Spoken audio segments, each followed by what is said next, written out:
Assalamualaikum warahmatullahi wabarakatuh.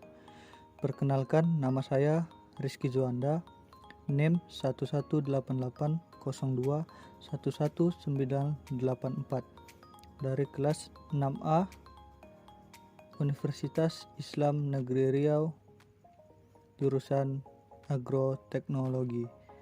Baik, pada kesempatan kali ini saya ingin menjelaskan tentang hormon auksin, yang mana ini merupakan tugas mata kuliah dari nutrisi dan zat pengatur tumbuh. Baik, kita masuk sejarah auksin. Auksin ditemukan oleh Fritz Schwann yang lahir pada tahun 1863 sampai 1935. Ia merupakan salah seorang mahasiswa pasca sarjana di salah satu universitas di negara Belanda yang berhasil menemukan suatu senyawa dalam tanaman di bagian ujung dari suatu koleptil yang dapat menyebabkan terjadinya pembengkokan pada suatu bagian tumbuhan pada tahun 1926. Baik, selanjutnya masuk ke apa itu hormon auksin. Auksin yaitu zat atau hormon tumbuhan yang ditemukan pada ujung batang, akar, dan pembentukan bunga yang berfungsi untuk sebagai pengatur pembesaran sel dan memicu pemanjangan sel di daerah belakang meristem ujung. Auksin berperan penting dalam pertumbuhan tumbuhan. Macam-macam hormon auksin. Para ahli sering menyamakan hormon asam indol asetat atau yang disingkat dengan IAA dengan auksin. Sebenarnya pada tanaman tidak hanya terkandung senyawa IAA, terdapat juga 3 senyawa yang memiliki struktur mirip dengan IAA.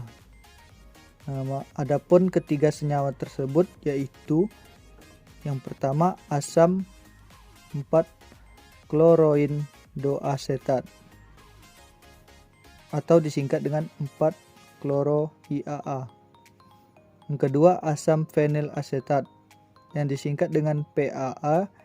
Yang ketiga asam indol butirat yang disingkat dengan IBA.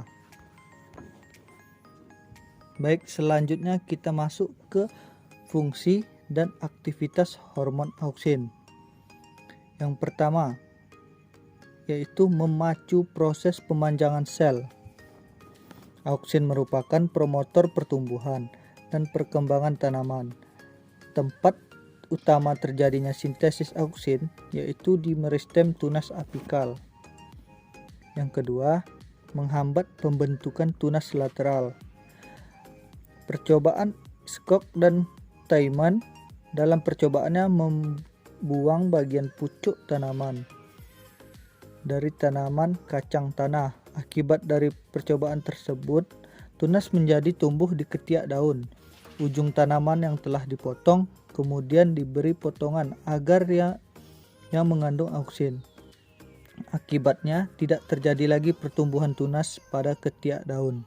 Dengan kata lain, auksin yang berada di apical bud merupakan penghambat munculnya tunas di ketiak daun.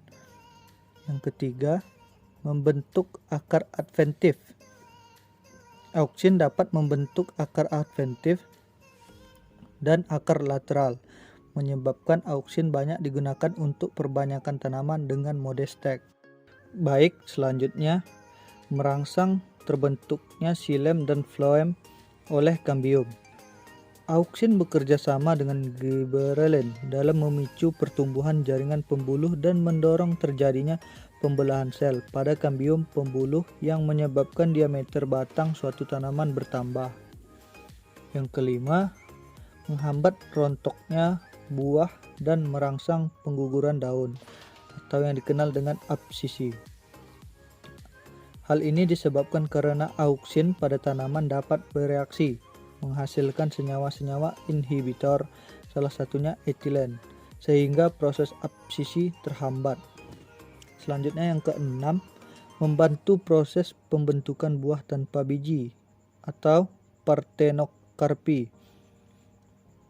kandungan auksin yang terdapat dalam ovari yang sedang mengalami pembuahan atau polinasi akan mengalami peningkatan jika dibandingkan dengan ovari yang tidak sedang mengalami pembuahan. Ciri-cirinya tidak mengalami pembentukan pada bagian dinding. Partenokarpi bisa terjadi dalam pemberian campuran IAA dan ionin pada stigma. Selanjutnya masuk ke peranan auksin. Peran auksin adalah merangsang pembelahan dan perbesaran sel yang terdapat pada pucuk tanaman dan menyebabkan pertumbuhan pucuk-pucuk baru.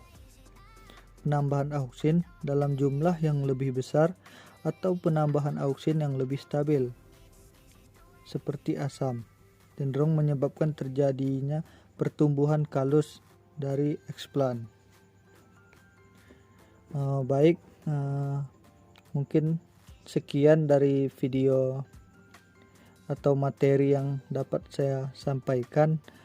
Lebih dan kurang mohon dimaafkan. Akhir kata, wabillahi taufik wal hidayah. Wassalamualaikum warahmatullahi wabarakatuh. Terima kasih yang telah menonton.